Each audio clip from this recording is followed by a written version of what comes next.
জাতিসংঘের মহাসচিব Antonio Guterres 4 দিনের সফরে ঢাকায় পৌঁছেছেন। বৃহস্পতিবার বিকেলে 5টায় তাকে বহনকারী বিমানটি হজরত শাহজালাল আন্তর্জাতিক বিমানবন্দরে অবতরণ করে। জাতিসংঘের মহাসচিব গুতেরেসকে স্বাগত জানান পররাষ্ট্র উপদেষ্টা মোহাম্মদ তৌহিদ হোসেন। আজ সকাল 9টায় হোটেল ইন্টারকন্টিনেন্টালে গুতেরেসের সঙ্গে সাক্ষাৎ করবেন পররাষ্ট্র উপদেষ্টা তৌহিদ হোসেন এবং রোহিঙ্গা ইস্যু বিষয়ক প্রধান উপদেষ্টার হাই রিপ্রেজেন্টেটিভ খলিলুর রহমান। এরপর জাতিসংঘের মহাসচিব সকাল 10টায় প্রধান উপদেষ্টার কার্যালয়ে দুই নেতার বৈঠক অনুষ্ঠিত হবার কথা রয়েছে। পরে একটি বিশেষ ফ্লাইটে প্রধান উপদেষ্টা ও জাতিসংঘের মহাসচিব কক্সবাজার রোহিঙ্গা ক্যাম্প পরিদর্শন এবং রোহিঙ্গা জনগোষ্ঠীর সাথে ইফতার করবেন। প্রায় 7 বছরের মাথায় দ্বিতীয় দফায় বাংলাদেশ সফরে এলেন জাতিসংঘের মহাসচিব। তার এই সফরে মূলত রোহিঙ্গা সংকট এবং মানবাধিকারের প্রসঙ্গ অগ্রাধিকার পাবে।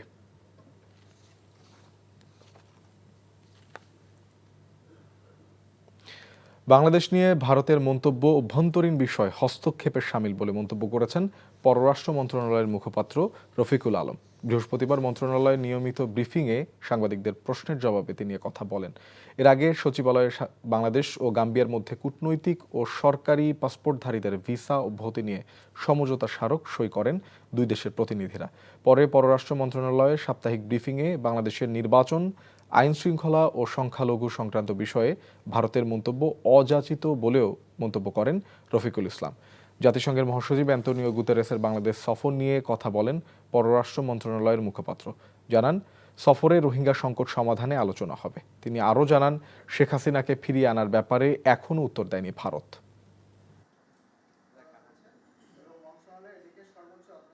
বাংলাদেশের নির্বাচন, সার্বিক আইন শৃঙ্খলা ও সংখ্যালঘু সম্পর্কিত বিষয়সমূহ নিয়ে মন্তব্য করা হয়েছে। বাংলাদেশ মনে করে এই বিষয়সমূহ একান্তই বাংলাদেশের অভ্যন্তরীণ বিষয় এবং এই ধরনের মন্তব্য অযাচিত এবং অন্য দেশের অভ্যন্তরীণ ইস্যুতে হস্তক্ষেপের শামিল। এই ধরনের মন্তব্য বিভ্রান্তিকর এবং বাস্তবতার ভুল প্রতিফলন। 7 দিনের মধ্যে মাগুরার শিশু আসিয়ার ধর্ষণের বিচার কাজ শুরু এবং পরবর্তী 7-8 দিনের মধ্যে বিচার শেষ হতে পারে বলে জানিয়েছেন আইন উপদেষ্টা অধ্যাপক আসিফ নজরুল। বৃহস্পতিবার দুপুরে সচিবালয়ে কথা বলেন তিনি। আর 90 দিনের মধ্যে ধর্ষণ মামলার বিচার করা সহ বেশ কিছু পরিবর্তন এনে নারী ও শিশু নির্যাতন দমনের সংশোধিত আইন রোববার বা সোমবার অধ্যাদেশ আকারে জারি হবে বলেও জানান আইন উপদেষ্টা। বলেন, শিশু ধর্ষণ ও বলাৎকারের বিচার কাজ দ্রুত সম্পন্ন করতে বিশেষ ট্রাইব্যুনাল গঠন করা হবে। রিপোর্ট করেছেন রোকনউদ্দিন। এত মানুষের এত চোখের জল দুহাত তুলে সৃষ্টিকর্তার কাছে ফরিয়াদ। সব কিছু পেছনে ফেলে এখন অনন্তের পথে মাগুরায় বোনের বাড়িতে বেড়াতে আসা 8 বছরের শিশুটি। গেল কয়েকদিন ধরেই তার উপর বর্বর নির্যাতনের দৃষ্টান্তমূলক বিচারের দাবিতে সোচ্চার হয়ে উঠেছেন দেশের মানুষ। বৃহস্পতিবার সচিবালয়ে জরুরি সংবাদ সম্মেলনে শোকার্ত কণ্ঠে আইন উপদেষ্টা জানালেন, মাগুরায় শিশু নির্যাতনের সাথে জড়িতদের বিচার হবে দ্রুততম সময়ে আর দৃষ্টান্তমূলকও। আজকেই পোস্টমর্টেম রিপোর্ট হবে, ডিএনএ রিপোর্ট, এটা একটা প্রক্রিয়া থাকে। আমরা আশা করছি আগামী 5 দিনের মধ্যে পেয়ে যাব। ডিএনএ স্যাম্পল কালেকশন করা হয়ে গেছে অলরেডি। 12-13 জনের 161 স্টেটমেন্ট নেওয়া হয়েছে। আমরা আশা করছি 7 দিনের মধ্যে বিচার কাজ শুরু হবে এবং আপনারা জানেন অতীতে 7-8 দিনের মধ্যে বিচার কাজ শেষ হওয়ার নজির আছে অব্যাহত শুনানির মাধ্যমে। ফলে আমরা আশা করছি খুব দ্রুততম সময়ে এই মামলার বিচার হবে। আসছে সপ্তাহের শুরুতেই রবি বা সোমবার নারী ও শিশু নির্যাতন দমনে সংশোধিত আইন অধ্যাদেশ আকারে জারি হবে বলেও জানান ডক্টর আসিফ নজরুল। এই আগামী রোববার বা খুব দেরি হলে সোমবার, আশা করছি রোববারই আমরা নতুন আইন প্রণয়ন করে ফেলব। নতুন আইনের বিধানগুলো সম্পর্কে আপনাদের বলেছি, সেটার সাথে একটা জিনিস শুধু অ্যাড করতে চাই। নারী ও শিশু নির্যাতন দমন আইনের অধীনে শুধুমাত্র শিশু ধর্ষণ ও বলাৎকারের ঘটনাগুলো দ্রুত উপযুক্ত বিচার নিশ্চিত করার জন্য আমরা স্পেশাল ট্রাইব্যুনাল গঠন করতে যাচ্ছি। বলেন, নারী নির্যাতনের সাথে জড়িতদের কোনো ছাড় দিবে না সরকার। তবে এই ইস্যুকে কেন্দ্র করে কোনো নৈরাজ্য বরদাস্ত করা হবে না বলে সাফ জানিয়ে দেন আইন উপদেষ্টা। Rokonuddin, NTV news, Dhaka. রাষ্ট্র সংস্কারে গঠিত 6 কমিশনের কিছু সুপারিশ বাস্তবায়নের ক্ষেত্রে রাজনৈতিক সংলাপের প্রয়োজন নেই বলে মন্তব্য করেছেন প্রধান উপদেষ্টার প্রেস সচিব শফিকুল আলম। বৃহস্পতিবার রাজধানীর ফরেন সার্ভিস একাডেমিতে এক সংবাদ সম্মেলনে তিনি বলেন, 6টি সংস্কার কমিশন যেসব সুপারিশ দিয়েছে তার ভেতর কিছু সুপারিশ মন্ত্রণালয়গুলো নিজ উদ্যোগেই করতে পারবে। প্রধান উপদেষ্টাও সেই নির্দেশনাই দিয়েছেন। মডেল মসজিদ নির্মাণে আওয়ামী লীগ সরকার বিশাল দুর্নীতি করেছে জানিয়ে শফিকুল আলম বলেন, 507টি মসজিদ নির্মাণে $1 বিলিয়ন খরচ হয়েছে, যার অর্ধেক খরচেই মসজিদগুলো বানানো যেত। এ দুর্নীতির বিষয়ে আরও গভীর তদন্ত হবে বলে জানান তিনি। মাগুরায় ধর্ষিত শিশুর বিচার কাজ দ্রুত সম্পন্ন করতে প্রধান উপদেষ্টা বিশেষ নির্দেশ দিয়েছে জানিয়ে প্রেস সচিব বলেন, ধর্ষণের সংশোধিত বিচার প্রক্রিয়াও দ্রুত বাস্তবায়িত হবে। এই ঘটনায় অভিযুক্ত তাদের সবাইকেই অলমোস্ট অ্যারেস্ট করা হয়েছে এবং আজকে চিফ অ্যাডভাইজার নিজে নির্দেশ দিয়েছেন। উনি তো আজকে শোক প্রকাশ করেছেন এই মৃত্যুতে এবং উনি কঠোরভাবে নির্দেশ দিয়েছেন যে এদেরকে যারা যারা অভিযুক্ত তাদেরকে যাতে খুব দ্রুত বিচারের আওতায় আনা হয়। বিএনপিকে অবজ্ঞা করে বাংলাদেশে কোনো রাজনৈতিক সিদ্ধান্ত নেওয়া যাবে না বলে মন্তব্য করেছেন দলটির স্থায়ী কমিটির সদস্য মির্জা আব্বাস। আর সংস্কারের পাশাপাশি সরকারকে দ্রুত নির্বাচনের রোডম্যাপ ঘোষণার দাবি জানিয়েছেন দলটির স্থায়ী কমিটির আরেক সদস্য সালাউদ্দিন আহমেদ। রিপোর্ট করেছেন কায়কোবাদ মাহমুদ। ঢাকা মহানগর দক্ষিণের শান্তিনগর ইউনিট বিএনপির ইফতার মাহফিলে অংশ নেন বিএনপির স্থায়ী কমিটির সদস্য মির্জা আব্বাস। এ সময় তিনি জানান, কিছু দেশি বিদেশি গোষ্ঠী বিএনপির বিরুদ্ধে সংঘবদ্ধ অপপ্রচারে নেমেছে। বলেন, টোকা দিয়ে ফেলে দেওয়ার মতো দল নয় বিএনপি। এই দলকে টোকা দিয়ে ফেলে দেওয়ার চিন্তা ভাবনা কেউ দয়া করে করবেন না।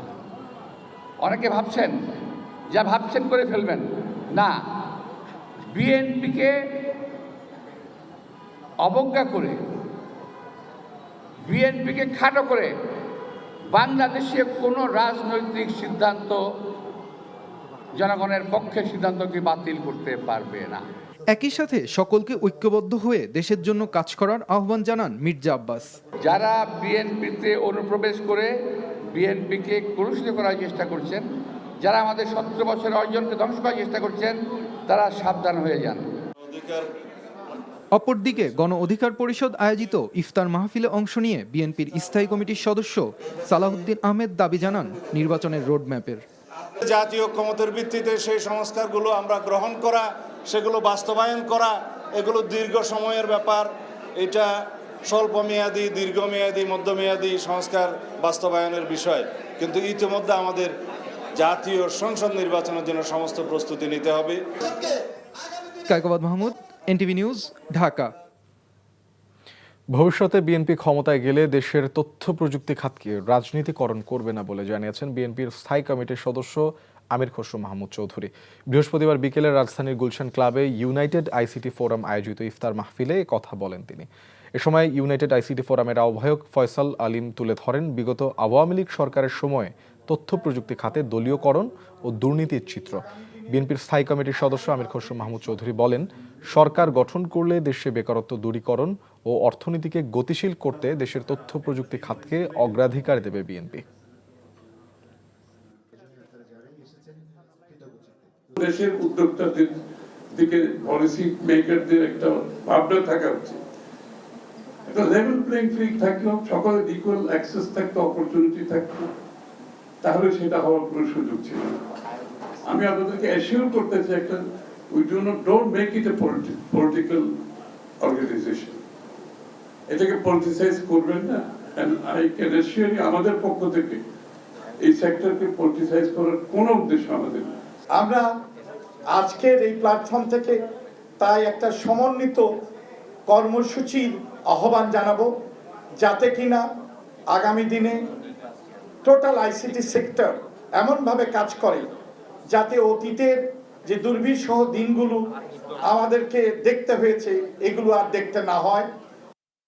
সচিবালয় এবং প্রধান উপদেষ্টার বাসভবন, যমুনা ও পার্শ্ববর্তী এলাকায় সভা সমাবেশ গতকাল থেকে অনির্দিষ্টকালের জন্য নিষিদ্ধ করেছে ঢাকা মেট্রোপলিটন পুলিশ ডিএমপি। বৃহস্পতিবার ডিএমপির গণবিজ্ঞপ্তিতে বলা হয়েছে, সভা সমাবেশ ছাড়াও গণজমায়েত, মিছিল এবং শোভাযাত্রা নিষিদ্ধ থাকবে। জনশৃঙ্খলা রক্ষার স্বার্থে পরবর্তী নির্দেশ না দেয়া পর্যন্ত এ সিদ্ধান্ত বলবৎ থাকবে। সচিবালয় এবং প্রধান উপদেষ্টার বাসভবন ছাড়াও নিষেধাজ্ঞার আওতার মধ্যে রয়েছে হোটেল ইন্টারকন্টিনেন্টাল মোড়, শাহবাগ মোড়, কাকরাইল মোড় ও মিন্টু রোড। আওয়ামী লীগ নিষিদ্ধকরণ, ধর্ষণ ও শাহবাগীদের বিচারের দাবিতে মিছিল করেছে ইনকিলাব মঞ্চ। বৃহস্পতিবার রাতে রাজধানীর শাহবাগে জাতীয় জাদুঘরের সামনে থেকে মিছিলটি শুরু হয়। রাজু ভাস্কর্য ঘুরে শাহবাগে এসে শেষ হয় মিছিলটি। এ সময় ফ্যাসিবাদের দোসরদের গ্রেপ্তার সহ শাহবাগীদের বিচারের দাবি জানান তারা। একই সাথে দ্রুততম সময়ের মধ্যে ধর্ষণের বিচার নিষ্পত্তির দাবিও জানান মিছিলে অংশগ্রহণকারীরা।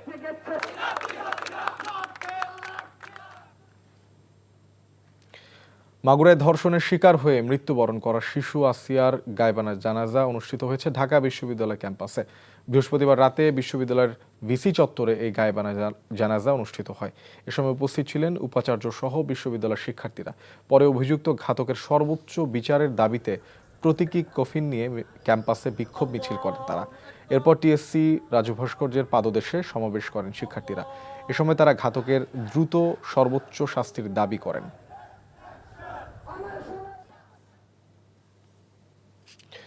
মেহেরপুরে ৯ বছরের শিশু ধর্ষণ মামলায় আসামি জামিন পেয়ে বাদীকে হুমকি দেওয়ার প্রতিবাদে থানা ঘেরাও করেছে ছাত্র জনতা। বৃহস্পতিবার রাতে থানা ঘেরাও করে বিক্ষোভ করেন তারা। জানা যায়, সদর উপজেলার আশ্রয়ণ প্রকল্পের ৯ বছরের শিশুকে ধর্ষণ করে মদনাডাঙ্গা গ্রামের বাইজিৎ নামে এক যুবক, যার ভিডিও ধারণ করে তার সঙ্গী আলামিন হোসেন। এ ঘটনায় শিশুটির মা বাদী হয়ে ৯ সেপ্টেম্বর বাইজিৎ, আলামিন ও বরকত আলীর নাম উল্লেখ করে মেহেরপুর আদালতে ধর্ষণ মামলা দায়ের করলে তাদেরকে গ্রেপ্তার করা হয়। কিন্তু জামিনে মুক্ত হয়ে ধর্ষণের ভিডিও সামাজিক যোগাযোগ মাধ্যমে ছড়িয়ে দেওয়ার ভয় দেখিয়ে মামলা তুলে নিতে হুমকি দেয় বাদীকে। এরই প্রতিবাদে স্থানীয়দের সঙ্গে নিয়ে বৈষম্য বিরোধী শিক্ষার্থীরা থানা ঘেরাও করে।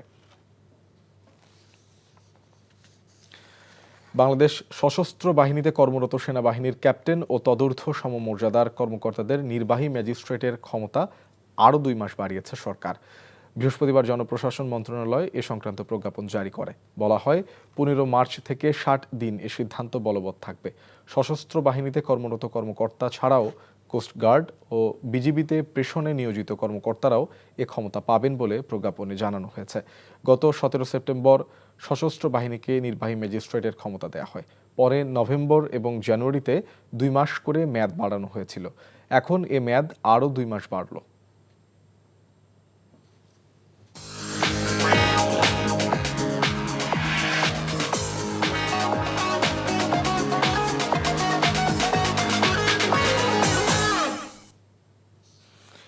এবারে মার্কেন্টাইল ব্যাংক অর্থনীতির খবর। দেশের খাদ্য সংস্কৃতিতে এবার ঘটা করেই যুক্ত হচ্ছে মিশরীয় খাবারের ঐতিহ্য।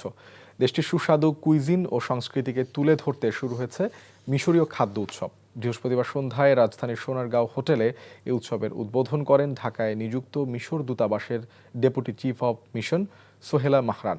আরও জানাচ্ছেন জাহিদুর রহমান। মিশর থেকে অভিজ্ঞ শেফরা এসেছেন বাংলাদেশে, তৈরি করলেন ঐতিহ্যবাহী সুস্বাদু মিশরীয় খাবার। বৃহস্পতিবার সন্ধ্যায় ইফতারে সেই খাবার উপভোগ করলেন বিভিন্ন দেশের রাষ্ট্রদূতগণ। খাঁটি মিশরীয় খাবারের সাথে বাংলাদেশিদের রসনা তৃপ্ত করতে সুদূর মিশরের কায়রো থেকে উড়ে এসেছে অভিজ্ঞ 2 জন শেফ। তাদের একজন আলা খলিফা আর একজন রামাদান। বাংলাদেশে অনেকটা নিহারির মতো দেখতে খাবারটির নাম কাওয়ারা, এবং তারা বলছেন যে এটি মিশরের অত্যন্ত জনপ্রিয় একটি খাবার। হাবিবি, উই লাভ বাংলাদেশ। মেনুতে ছিল কোশারি, হামাম মাহাশি, ফাত্তা, সায়াদিয়া, কাওয়ারা, মুশাকা, কোফতা, তাগিনের মতো বিখ্যাত মিশরীয় খাবার, সঙ্গে কোনাফা, ওমালি ও মাহালাবিয়ার মতো মজাদার ডেজার্ট। ইফতারে এই মজাদার খাবারের মজে ছিলেন বিভিন্ন দেশের রাষ্ট্রদূত এবং হাই কমিশনাররা। আমরা বাংলাদেশি খুব ভালোবাসি। Bangladesh and Egypt are very brotherly nations, and this is an opportunity to bridge between our cultures and to have our food and our cuisine. ঢাকায় বসে মিশরের খাবার উপভোগ করার সুযোগ এনে দিয়েছে এই আয়োজন। মিশর একটি আমাদের ভাতৃপ্রতিম দেশ, মুসলিম দেশ। তাদের সাথে আমাদের ঐতিহ্যগতভাবে অনেক মিল রয়েছে, আমাদের খাদ্যাভ্যাসের সাথে মিল রয়েছে। বাংলাদেশের মানুষের জন্য আমরা এবার ফার্স্ট টাইম এই রমজানের মধ্যে এই মিশরীয় খাদ্য উৎসব, ইফতার এবং ডিনারের ব্যবস্থা করেছি। দেশটির সুস্বাদু কুইজিন ও সংস্কৃতিকে তুলে ধরাই আয়োজন চলবে আগামী 22শে মার্চ পর্যন্ত। Zahidur Rahman, NTV news, Dhaka. ঢাকা সফররত জাতিসংঘ মহাসচিব অ্যান্তোনিও গুতেরেসের সাথে সকালে হোটেল ইন্টারকন্টিনেন্টালে সাক্ষাৎ করেছেন অন্তর্বর্তী সরকারের পররাষ্ট্র উপদেষ্টা তৌহিদ হোসেন এবং রোহিঙ্গা ইস্যু বিষয়ক প্রধান উপদেষ্টার হাই রিপ্রেজেন্টেটিভ খলিলুর রহমান।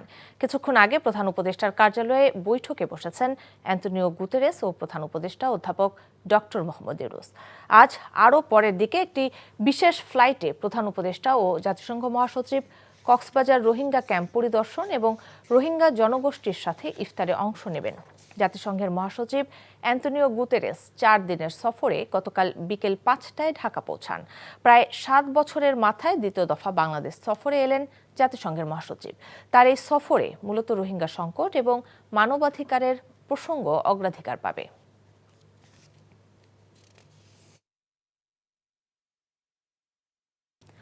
লালমনিরহাটের হাতীবান্ধায় 7 বছরের এক শিশুকে ধর্ষণ চেষ্টার অভিযোগে জহুরুল মোল্লা নামে এক যুবককে আটক করেছে পুলিশ। গতকাল সন্ধ্যায় উপজেলার দোয়ানি পিত্তিফাটা গ্রামে এই ঘটনা ঘটে। পুলিশ ও প্রত্যক্ষদর্শীরা জানান, জহুরুল মোল্লা গ্রামীণ টাওয়ারের একজন শ্রমিক হিসেবে হাতীবান্ধায় কাজ করছেন। এর সুবাদে তিনি ওই শিশুর বাড়িতে প্রায় যাতায়াত করতেন। গতকাল সন্ধ্যায় শিশুটিকে তার নিজ বাড়িতে একা পেয়ে জোরপূর্বক পাশের একটি খেতে নিয়ে ধর্ষণের চেষ্টা চালায় জহুরুল। শিশুটির চিৎকারে এলাকার লোকজন ছুটে গিয়ে ওই যুবককে আটক করে পুলিশে সোপর্দ করে। আর নির্যাতিত শিশুকে আলামত সংগ্রহের জন্য স্থানীয় হাসপাতালে পাঠানো হয়।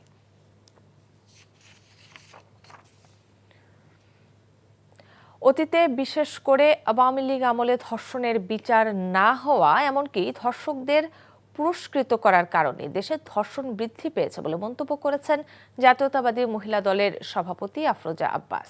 সকালে মাগুরার শ্রীপুর উপজেলার জারিয়া গ্রামে শিশু আসিয়ার বাড়িতে তার মায়ের সাথে সাক্ষাৎকালে এমন মন্তব্য করেন তিনি। ধর্ষণের প্রমাণ ও আলামত থাকায় আগামী 7 দিনের মধ্যে বিচার কার্যকর করার দাবিও জানান তিনি। এ সময় তিনি দেশে ধর্ষকদের প্রকাশ্যে বিচার কার্যকর করার দাবিও জানান। আসিয়ার ধর্ষকদের দ্রুত দৃষ্টান্তমূলক বিচারের মুখোমুখি করে দেশের আইন শৃঙ্খলা পরিস্থিতি উন্নতি করবে বলেও আশা প্রকাশ করেন মহিলা দলের সভাপতি।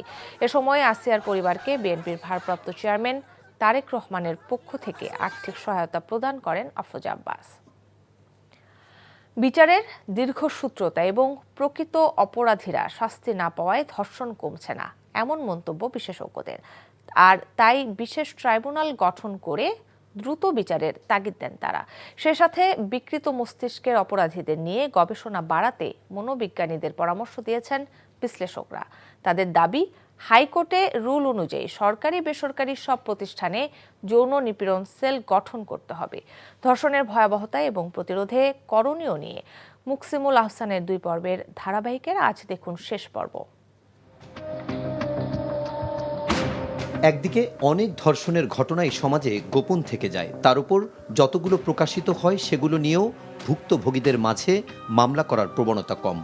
পুলিশ সদর দপ্তরের তথ্য মতে গত 6 বছরে নারী ও শিশু নির্যাতনের মামলা করেছেন 1,24,695 জন, যেখানে দেখা যাচ্ছে বছর বছর ক্রমেই ধর্ষণ এবং যৌন নির্যাতনের মামলার সংখ্যা কমছে। আর এর পেছনের কারণ স্পষ্ট হয় ধর্ষণ বিচারের পরিসংখ্যান দেখলে।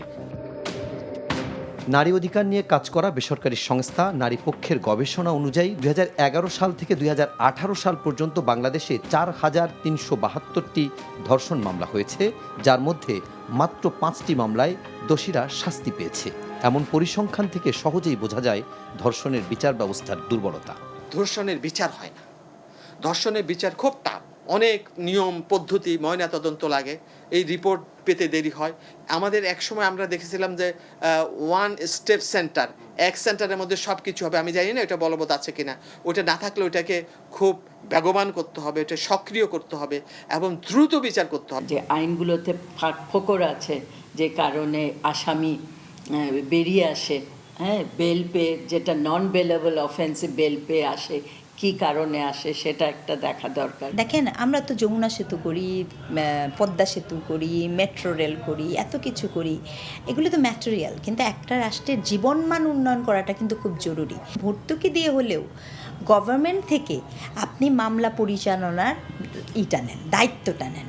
বিশেষ করে এই সেন্সিটিভ কেসগুলোতে যেই মামলা ব্যয় ভিকটিম বহন করবে না, যেই মামলা অ্যাটলিস্ট প্রায়োরিটি পাবে, যেটা আমরা বলি দ্রুত বিচার ট্রাইব্যুনাল। সেই সাথে বিশেষজ্ঞরা বলছেন বিকৃত মানসিকতা থেকেই ধর্ষণ বেশি হয়, আর তাই এমন অপরাধের বিচারের পাশাপাশি এ নিয়ে প্রয়োজনীয় গবেষণা এবং চিকিৎসার তাগিদ বিশ্লেষকদের। যারা দোষী তাদের একটু মাথার মধ্যে ঢুকে বুঝতে হবে যে কেন এটা করে। এই রিসার্চ, এই জরিপ, এই সার্ভে আমরা কোনোদিন করাতে পারিনি, কারণ পারপেট্রেটরদেরকে গিয়ে কথা বলা খুবই কঠিন। এদের ফিডিওফিলিক কিনা একটা রোগ টার্মিনোলজি সেটা কিনা, সেটা তাদেরকে ধরে নিয়ে এসে তাদেরকে জাজমেন্ট করাইতে হবে। হ্যাঁ, তাদের যদি থাকে সেটা চিকিৎসা করাইতে হবে। তারা অন্যায় করলে সেটা অপরাধ, সেটাকে আমরা রোগ হিসেবে তাকে রেহাই দিতে চাই না। তাদের মতে ধর্ষণ বন্ধ করতে হলে সবার আগে হয়রানি এবং নির্যাতন বন্ধে কার্যকর পদক্ষেপ নিতে হবে এখনই। আপনাকে হ্যারাসমেন্ট লকে প্রায়োরিটি দিতে হবে। আপনাকে হাইকোর্টের হওয়া রায় যে প্রতিটা প্রতিষ্ঠানে, শুধু শিক্ষা প্রতিষ্ঠান না, কিন্তু প্রতিটি প্রতিষ্ঠানে যৌন নিপীড়ন বিরোধী সেল গঠন করতে হবে। 2009, এটা 2025 রায় হয়ে আছে, কিন্তু দুঃখজনক হলে সত্যি আমরা কোনো প্রতিষ্ঠানগুলোতে এই যে একটা যৌন নিপীড়ন বিরোধী সেল নাই কেন, আজ পর্যন্ত কোনো মন্ত্রণালয়, কেউ কোনো প্রতিষ্ঠান সেই বিষয়ে কোনো কিছু আর জরিপ চালায় নাই। আইনি কাঠামো শক্তিশালী করা, দ্রুত বিচার নিশ্চিত করার সাথে নারীর প্রতি দৃষ্টিভঙ্গি বদলানো এবং সচেতনতা বাড়াতে পারলে ধর্ষণ প্রতিরোধ সম্ভব বলে মনে করেন বিশেষজ্ঞরা। আমি যদি সেটাকে ভিন্নভাবে দেখি। Muksimul Ahsan, NTV news, Dhaka. প্রধান উপদেষ্টা অধ্যাপক ডক্টর মোহাম্মদ ইউনূসের সাথে সাক্ষাৎ করেছেন ঢাকা সফররত জাতিসংঘ মহাসচিব অ্যান্তোনিও গুতেরেস। সকাল 10টায় প্রধান উপদেষ্টার কার্যালয়ে পৌঁছলে গুতেরেসকে স্বাগত জানান প্রধান উপদেষ্টা। দুই নেতার বৈঠক শেষে তারা একই বিমানে কক্সবাজারের উদ্দেশ্যে যাবেন। প্রধান উপদেষ্টা নির্মাণাধীন কক্সবাজার আন্তর্জাতিক বিমানবন্দর ও খুরুশুল জলবায়ু উদ্বাস্তু কেন্দ্র পরিদর্শন করবেন। অন্যদিকে জাতিসংঘ মহাসচিব গুতেরেস বিমানবন্দর থেকে সরাসরি উখিয়ায় রোহিঙ্গা শরণার্থীর শিবির পরিদর্শন করবেন। সন্ধ্যায় প্রধান উপদেষ্টা ও জাতিসংঘ মহাসচিব 1 লাখ রোহিঙ্গা শরণার্থীর সাথে ইফতারে যোগ দেবেন। এরপর রাতেই ঢাকায় ফিরে আসার কথা রয়েছে তাদের। এদিকে সকালে প্রধান উপদেষ্টার সাথে সাক্ষাতের আগে হোটেল ইন্টারকন্টিনেন্টালে জাতিসংঘ মহাসচিবের সাথে সৌজন্য সাক্ষাৎ করেন পররাষ্ট্র উপদেষ্টা তৌহিদ হোসেন এবং প্রধান উপদেষ্টার রোহিঙ্গা সমস্যা ও অগ্রাধিকার প্রাপ্ত বিষয়াবলী সংক্রান্ত বিশেষ প্রতিনিধি খলিলুর রহমান। বৈঠকে রোহিঙ্গা সংকট সমাধান সহ মানবিক সহায়তার বিষয়ে আলোচনা হয়। আসন্ন ঈদুল ফিতর উপলক্ষে ট্রেনের অগ্রিম টিকিট বিক্রি শুরু হয়েছে। শুক্রবার সকাল 8টা থেকে অনলাইনে টিকিট বিক্রি শুরু হয়। মাত্র কয়েক মিনিটের মধ্যে বিক্রি হয়ে যায় অধিকাংশ টিকিট। আজ রেলওয়ের পশ্চিমাঞ্চলের আন্তনগর ট্রেনের টিকিট বিক্রি শুরু হয়। পর্যায়ক্রমে আন্তনগর ট্রেনের 7 দিনের অগ্রিম টিকিট বিক্রি করা হবে। এছাড়া দুপুর 2টায় বিক্রি শুরু হবে পূর্বাঞ্চলের আন্তনগর ট্রেনগুলোর টিকিট। যাত্রীদের সুবিধার জন্য শতভাগ টিকিট অনলাইনে বিক্রি করা হবে। আগামী 1 এপ্রিল পবিত্র ঈদুল ফিতরের দিন ধরে ট্রেনের আসনের অগ্রিম টিকিট বিক্রির সিদ্ধান্ত নিয়েছে বাংলাদেশ রেলওয়ে। সিদ্ধান্ত অনুযায়ী ঈদের আগে আন্তনগর ট্রেনের 24 মার্চের টিকিট বিক্রি করা হচ্ছে আজ। এছাড়া পর্যায়ক্রমে 30 মার্চ পর্যন্ত টিকিট বিক্রি করা হবে, একধারে 20 মার্চ পর্যন্ত। এছাড়া চাঁদ দেখার উপর ভিত্তি করে 31 মার্চ এবং 1 ও 2 এপ্রিলের টিকিট বিক্রি করা হতে পারে। এছাড়া যাত্রী সাধারণের অনুরোধে 25% টিকিট যাত্রা শুরুর আগে প্রারম্ভিক স্টেশন থেকে পাওয়া যাবে। ঈদযাত্রার অগ্রিম টিকিট একজন যাত্রী সর্বোচ্চ একবার কিনতে পারবেন এবং এক্ষেত্রে 4টি আসন সংগ্রহ করতে পারবেন। মাগুরায় আছেন সহকর্মী ইফতেখার রেজা, সরাসরি যুক্ত হচ্ছে তার সাথে। ইফতেখার, শিশু আসিয়ার পরিবার ও এলাকাবাসী কারোর সাথে আজ কথা বলতে পেরেছেন কিনা, কি বলছেন তারা, আর মামলা পরবর্তী কার্যক্রমের অগ্রগতি নিয়ে কোনো তথ্য থাকলে জানাবেন আমাদের। আসিয়া ধর্ষণের যে ঘটনা, সে ঘটনার পরিপ্রেক্ষিতে তার দাফনের পরদিনও নানা মঞ্চ বা প্ল্যাটফর্ম থেকে বিক্ষোভ বা প্রতিবাদ জানানো হচ্ছে তার বিচারের দাবিতে, এবং এরকম ঘটনা যাতে পরবর্তীতে না ঘটে এমনটাই দাবি জানাচ্ছে বিভিন্ন শ্রেণী পেশার মানুষ। এবং আমি যদি আমি দেখাতে চাই যে বাংলাদেশ মহিলা পরিষদ মাগুরা জেলা শাখার পক্ষ থেকে মানববন্ধন করছেন তারা, এবং এরপর হয়তো তারা মৌন মিছিলে অংশগ্রহণ করবেন। এবং আমি আপনাকে জানিয়ে রাখতে চাই যে সকাল থেকেই শিশু আসিয়ার বাড়িতে যে সাধারণ গ্রামবাসী বা এলাকাবাসী যারা রয়েছেন তারা সান্ত্বনা বা সহমর্মিতা জানাতে গিয়েছিলেন এবং তারা তার বাবা মার সঙ্গে দেখা করেছেন এবং বিভিন্ন রাজনৈতিক দলের যে দায়িত্বশীল যারা রয়েছেন তারাও গিয়েছিলেন সেখানে এবং তাদেরকে পরবর্তীতে সহায়তা বা তাদের পাশে থাকার যে আশ্বাস সেই আশ্বাস দিয়েছেন। এবং আমি আপনাকে জানিয়ে রাখতে চাই যে গতকালই যে অভিযুক্ত শিশু আসিয়া নির্যাতনের যে অভিযুক্ত হিটু শেখ, সেই হিটু শেখের বাড়ি ভেঙে গুড়িয়ে দিয়েছে বিক্ষুব্ধ জনতা এবং আজকেও সেই বাড়ি ভাঙার কাজ চলমান রয়েছে বলে আমরা এখন পর্যন্ত জানতে পেরেছি। এবং বিক্ষুব্ধ জনতার যে দাবি সেটি হচ্ছে অতি সত্বর যত তাড়াতাড়ি সম্ভব এই নির্যাতন বা এই ধর্ষণের যে অপরাধ সেই অপরাধের অতি দ্রুত বিচার হবে। তো এই ছিল মাগুরা থেকে শিশু আসিয়ার দাফনের সর্বশেষ তথ্য। সদ্য প্রয়াত ঢাকা বিশ্ববিদ্যালয়ের সাবেক উপাচার্য অধ্যাপক ডক্টর আরিফিন সিদ্দিকের জানাজা অনুষ্ঠিত হয়েছে। সকাল 11টায় রাজধানীর ধানমন্ডির নর্থ রোডের পাশে বাইতুল আকসা মসজিদে প্রথম জানাজা অনুষ্ঠিত হয়। জানাজায় অংশ নেন ঢাকা বিশ্ববিদ্যালয়ের উপাচার্য ডক্টর নিয়াজ আহমেদ খানও। তিনি বলেন, পরিবারের ইচ্ছায় অধ্যাপক আরিফিন সিদ্দিকের নির্ধারিত 2টি জানাজা অনুষ্ঠিত হচ্ছে।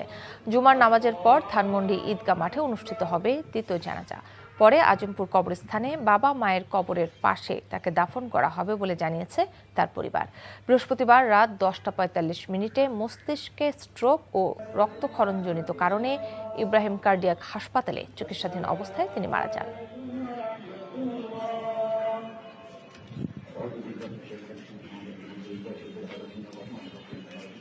পরিবারের সিদ্ধান্তক্রমে তাকে এই দুটো জানাজা পরিবার সিদ্ধান্ত নিয়েছেন এবং সে অনুযায়ী তার কবরের যে স্থান সেটিও পরিবারের সিদ্ধান্ত হয়েছে আমাদের সাথে আলাপের মাধ্যমে এবং আমরা সিদ্ধান্তকে শ্রদ্ধা জানাই, সম্মান জানাই এবং আমরা সেই সিদ্ধান্তের অনুগামী থাকব। বিশ্ববিদ্যালয়ের তরফ থেকে আমরা আজকে আমাদের কেন্দ্রীয় মসজিদে আমাদের বিশেষ দোয়া তার জন্য আছে। রাজধানীর বাজারে সয়াবিন তেলের সরবরাহ বেড়েছে। রমজানের শুরুতে যেমন ছিল তার চেয়ে দাম কমেছে সবজির। তবে ইফতারে চাহিদা থাকায় আমদানি করা ফলের দাম আরেক দফা বেড়েছে। সেই খবর জানতে যাচ্ছে স্টাফ করেসপন্ডেন্ট মিসবাহ হাসানের কাছে। তিনি আছেন মোহাম্মদপুরের টাউন হল বাজারে। মিসবাহ, সয়াবিন তেলের সরবরাহ কি স্বাভাবিক দেখছেন? সব মিলিয়ে বাজার পরিস্থিতি নিয়ে কি বলছেন ক্রেতা বিক্রেতারা, জানাবেন আমাদের।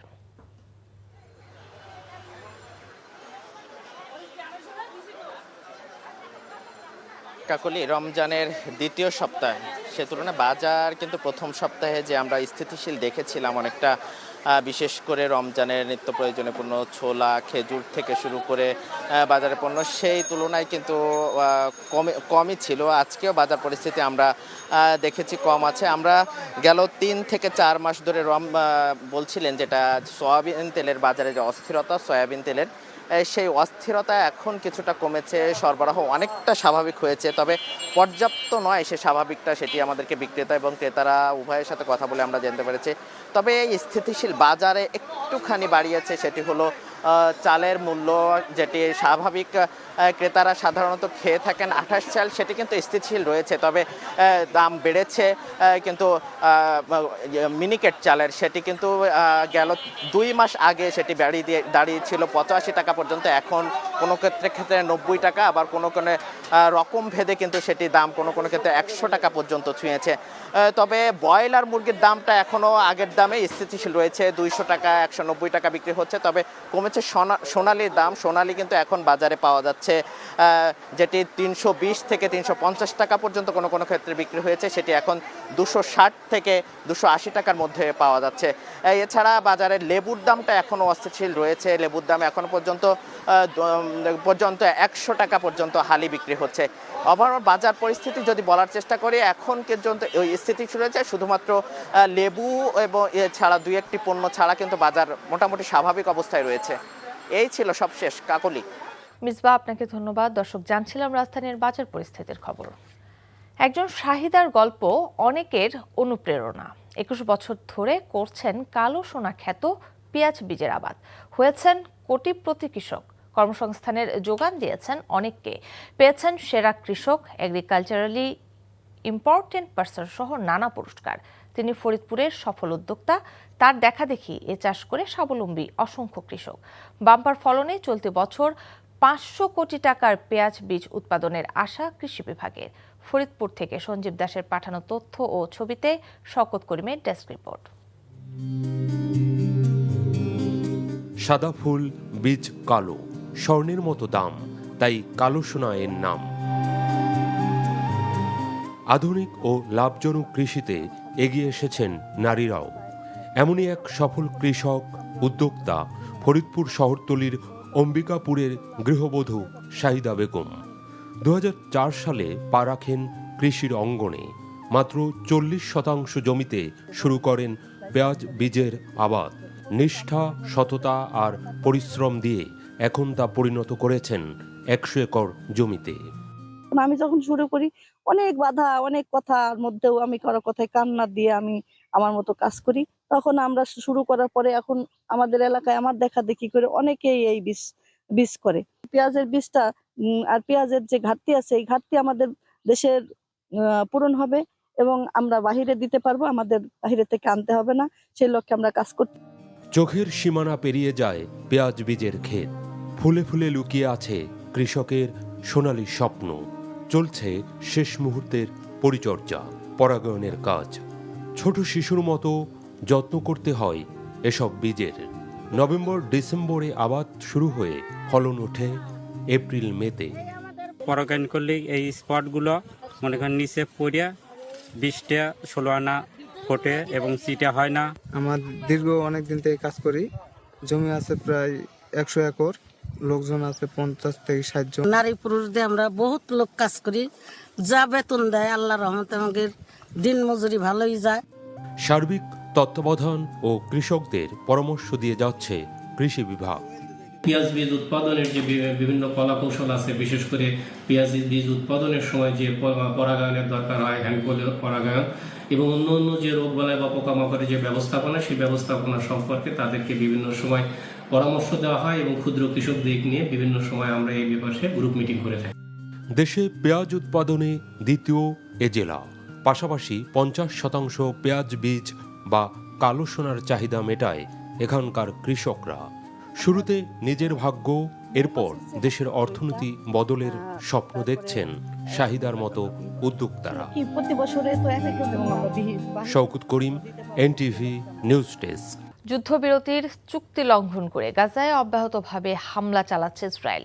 বন্ধ করে দিয়েছে সব ধরনের জীবন রক্ষাকারী দ্রব্যের প্রবেশ। বিচ্ছিন্ন বিদ্যুৎ সরবরাহ, যা গাজাবাসীর নরক যন্ত্রণা আরও বাড়িয়েছে। নতুন প্রতিবেদনে জাতিসংঘ ফের বলছে গাজায় গণহত্যা চালায় ইসরায়েল। এদিকে গেল বছর ইসরায়েলি আগ্রাসন বিরোধী বিক্ষোভে অংশ নেয় ছাত্রদের উপর খড়গ হস্ত ট্রাম্প প্রশাসন। ফারুক হোসেনের রিপোর্ট। অবরুদ্ধ গাজা উপত্যকার লাখো ফিলিস্তিনির জীবন যেন ইসরায়েলের হাতে বন্দী, যেন ইসরায়েলি নেতাদের খেলার পুতুল তারা। নেতানিয়াহুদের যাচ্ছে তাই আচরণে যুদ্ধবিরতির মাঝেও গাজার নিরীহ মানুষের ভয়াবহ নরক যন্ত্রণা বেড়েই চলছে। গেল 13 দিন ধরে গাজায় খাদ্য, পানীয় সহ সকল ধরনের সহায়তা প্রবেশ বন্ধ করে দিয়েছে ইসরায়েল। বিদ্যুৎ সরবরাহ বন্ধ করে দেয়ায় গাজায় পানি বিশুদ্ধকরণ প্লান্টের উৎপাদনও বন্ধের পথে। এ পরিস্থিতিতে হামাস ইসরায়েল আলোচনার দিকে তাকিয়ে আছে বিপর্যস্ত ফিলিস্তিনিরা। আমরা ভালোভাবে জীবনযাপন করতে পারছি না। আল্লাহ যেন আমাদের নিয়ে যান। আমাদের সন্তান, ভাই বোন সবাই চলে গেছে। আমাদের অবস্থা খারাপ।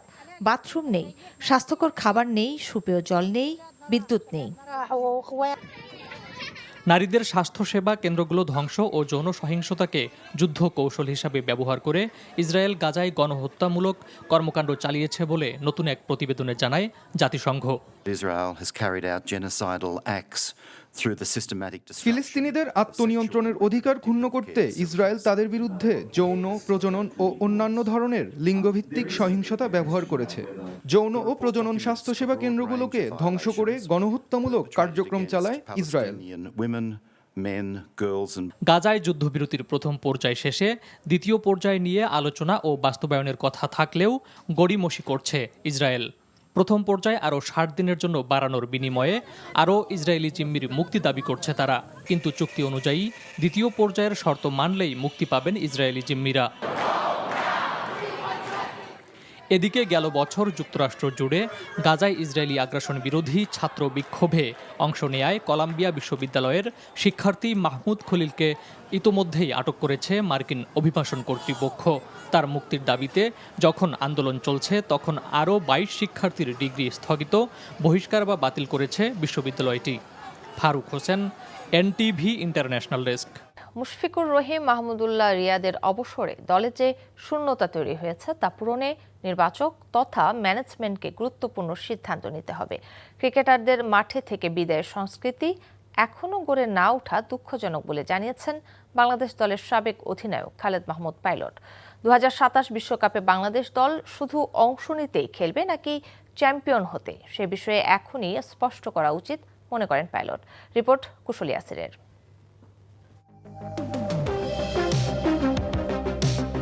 প্রায় ১.৫ যুগ ধরে মুশফিকুর রহিম মাহমুদুল্লাহ রিয়াদরা জাতীয় দলের হয়ে মাঠ মাতিয়েছেন। ৪০ ছুঁই বয়স হলেও খেলা চালিয়ে গেছেন। তাদের না খেলার সিদ্ধান্তে মিডল অর্ডারে তৈরি হবে শূন্যতা। আগে থেকে উত্তরসূরি হিসেবে তাদের মানের খেলোয়াড় না তৈরি থাকা কাম্য নয়। এমনকি মাঠ থেকে খেলোয়াড়দের বিদায় দিতে না পারার ব্যর্থতার দায়ও ম্যানেজমেন্টের নেওয়া উচিত বলছেন খালেদ মাসুদ পাইলট। ইন্ডিয়াতে দেখবেন যে এই যে রোহিত শর্মা বিরাট কোহলির পিছন থেকে কিন্তু নাড়া দিচ্ছে, যে সবাই চিন্তা করছে কবে সরবে। তো এই চ্যালেঞ্জিংটা ছিল না আমাদের কখনোই, যার জন্যই আমার মনে হয় যে আমাদের সিনিয়র প্লেয়াররা লম্বা সময় কন্টিনিউ করে গেছেন। পিছন থেকে যে ব্যাকআপ প্লেয়ার এসে পুশ করবে, যে কোয়ালিটি প্লেয়ার তার চেয়ে বড় আরও ইমপ্রুভ করে আসবে, সেই ব্যাকআপটা নাই আমাদের। তো আমি বলবো যে ১০০% আমি বোর্ড ম্যানেজমেন্টের দোষ দেবো।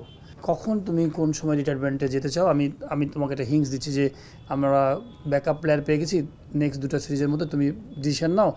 চ্যাম্পিয়ন্স ট্রফিতে ব্যর্থতা এখন অতীত। সামনে অপেক্ষা করছে ২০২৭ ওয়ানডে বিশ্বকাপ। আসন্ন এই টুর্নামেন্টে বাংলাদেশের পরিকল্পনা কেমন হবে সেটি নিয়েও স্পষ্ট ধারণা দেওয়া উচিত বোর্ডের। পার্থক্য হচ্ছে বাংলাদেশের সাথে ইন্ডিয়া বা ভালো টিম যারা আছেন, পার্থক্য হচ্ছে ধরেন চ্যাম্পিয়ন্স ট্রফি খেলার পরে ইন্ডিয়া খেলবে আইপিএল হাই স্ট্যান্ডার্ড মানে খেলা, আর বাংলাদেশ এই ২.৫ মাস খেলবে হচ্ছে ঢাকা লিগ। মানে যদি পয়েন্ট হিসাব করেন, ইন্ডিয়া হচ্ছে 10 পয়েন্ট, আইপিএল 10 পয়েন্টের একটা মার্কিং, আর বাংলাদেশ চ্যাম্পিয়ন্স ট্রফি খেলেছে 10 খেলার পরে আবার কিন্তু ওই 6-এ নেমে আসছে। ২০২৭ সালের নভেম্বরে শুরু হবে বিশ্বকাপ, যার আয়োজক দক্ষিণ আফ্রিকা, জিম্বাবুয়ে ও নামিবিয়া। কুশলী আসির, এনটিভি নিউজ, ঢাকা। শিশু আসিয়ার দাফনের পরও শোকের সাগরে ডুবে আছেন তার পরিবার আর গ্রামবাসীরা।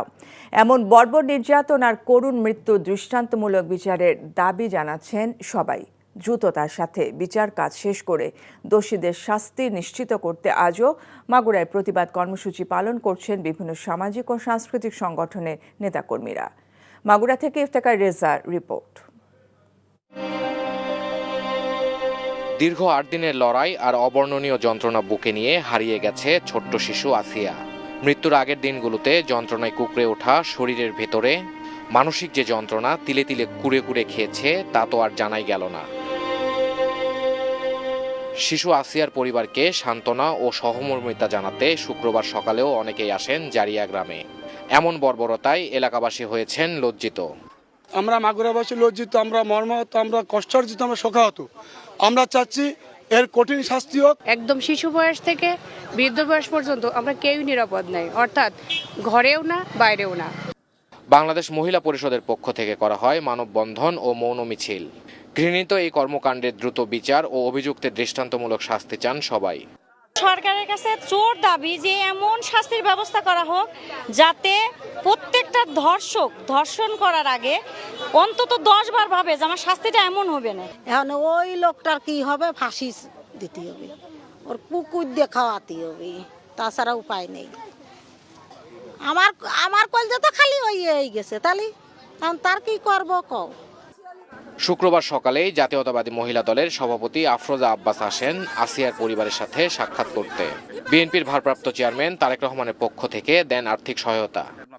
ধর্ষণের একটা করে বিচার যদি হতো তাহলে কিন্তু এই ধর্ষকরা সাহস পেত না, কিন্তু এই হাসিনা সরকারের সময় কি হয়েছে, গণধর্ষণ হতো, আর ধর্ষণ যে করতো তাকে পুরস্কৃত করা হতো। এই সরকার অন্তত নারী নিরাপত্তার ব্যাপারে চিন্তা করবে এবং শিশুদের নিরাপত্তার ব্যাপারেও চিন্তা করবে। আসিয়ার পরিণতি যেন আর কারো না হয় সেই জন্য আইনের যথাযথ প্রয়োগ নিশ্চিত করতে সরকারের প্রতি আহ্বান জানিয়েছেন বিশিষ্টজনেরা। ইলামিত্র আর বেগম রোকেয়ার বাংলায় এখনো নারীদের হতে হয় নির্যাতনের শিকার, দিতে হয় প্রাণ। যে নারীর মা রূপে পায়ের নিচে বেহেশত, যে নারীর দেবী রূপে করা হয় পুজো, সে নারীকেই কেন বারবার হতে হবে নির্যাতনের শিকার? কেন দিতে হবে প্রাণ? কবে হবে এই সোনার বাংলা নারী ও শিশুদের জন্য নিরাপদ আবাস? এমন প্রশ্ন সকলের। ইফতেখার রেজা, জারিয়া, শ্রীপুর, মাগুরা। মাগুরায় আছেন সহকর্মী ইফতেখার রেজা, সরাসরি যুক্ত হচ্ছি তার সাথে। ইফতেখার, নারী নির্যাতনের বিরুদ্ধে আর প্রতিবাদী কর্মসূচি আছে কি বলছেন এলাকাবাসী?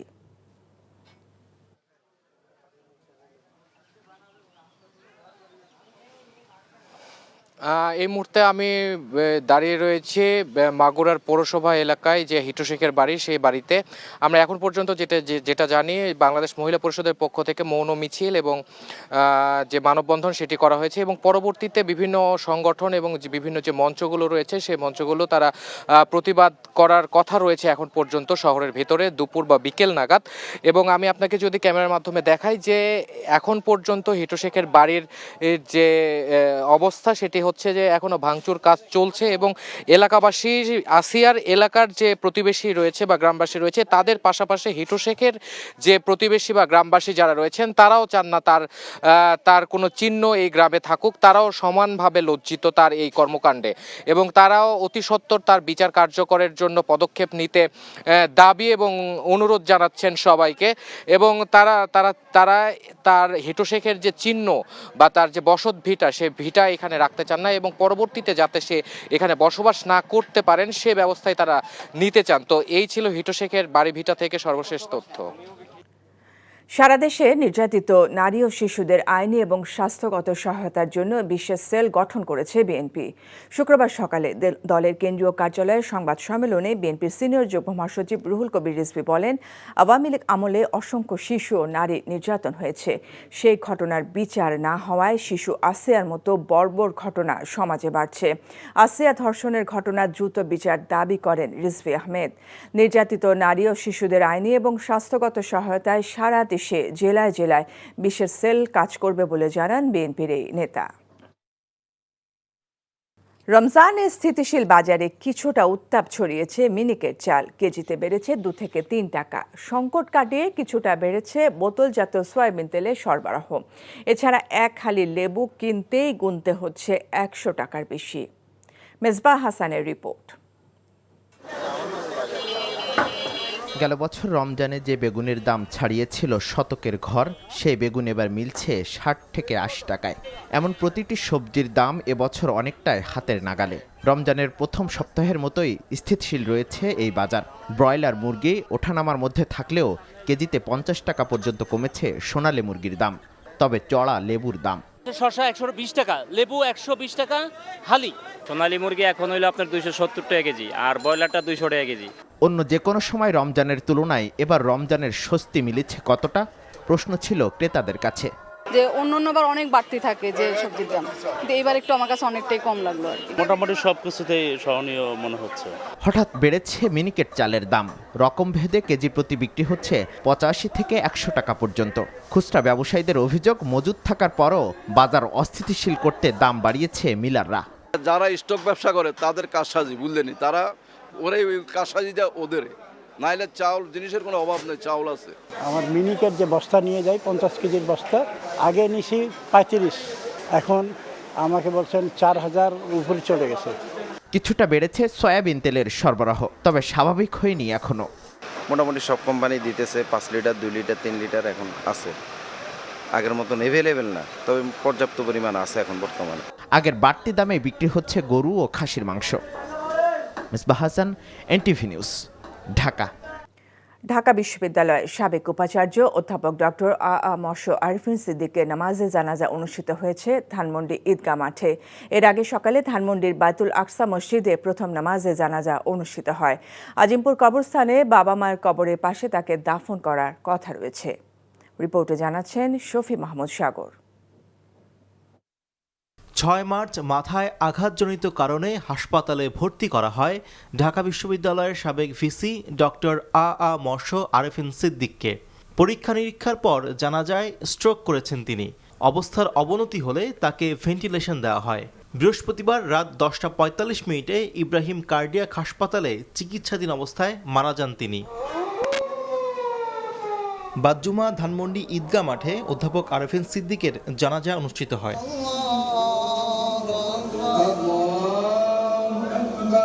সকালে রাজধানীর ধানমন্ডির নর্থ রোডের পাশে বাইতুল আকসা মসজিদে তার প্রথম জানাজা অনুষ্ঠিত হয়। জানাজায় অংশ নেন ঢাকা বিশ্ববিদ্যালয়ের উপাচার্য ডক্টর নিয়াজ আহমদ খান। তিনি বলেন, পরিবারের ইচ্ছায় অধ্যাপক আরেফিন সিদ্দিকের জানাজা ও দাফনের সিদ্ধান্ত নেওয়া হয়েছে। দুটো জানাজা পরিবার সিদ্ধান্ত নিয়েছেন এবং সে অনুযায়ী তার কবরের যে স্থান সেটিও পারিবারিক সিদ্ধান্ত হয়েছে আমাদের সাথে আলাপের মাধ্যমে, এবং আমরা সিদ্ধান্তকে শ্রদ্ধা জানাই, সম্মান জানাই এবং আমরা সেই সিদ্ধান্তের অনুগামী থাকব। বিশ্ববিদ্যালয়ের তরফ থেকে আমরা আজকে আমাদের কেন্দ্রীয় মসজিদে আমাদের বিশেষ দোয়া তার জন্য আছে, এবং আমরা সাধারণত একজন প্রাক্তন ভাইস চ্যান্সেলর হিসেবে যে সম্মাননা ঢাকা বিশ্ববিদ্যালয় দিয়ে থাকে সেটি পরিপূর্ণভাবে আমরা পালন করে যাচ্ছি। ইনশাআল্লাহ বাকিটুকু আমরা পালন করব। গণযোগাযোগ ও সাংবাদিকতা বিভাগের সাবেক চেয়ারম্যান অধ্যাপক আরেফিন সিদ্দিককে 2009 সালে ঢাকা বিশ্ববিদ্যালয়ের 27তম উপাচার্য হিসেবে নিয়োগ দেওয়া হয়। 2017 সালে উপাচার্যের দায়িত্ব পালন শেষে পুনরায় আবারও নিজ বিভাগে শিক্ষকতায় যোগ দেন তিনি। 2020 সালের জুনে শিক্ষকতা পেশা থেকে অবসরে যান অধ্যাপক আরেফিন সিদ্দিক। শফি মাহমুদ সাগর, এনটিভি নিউজ, ঢাকা।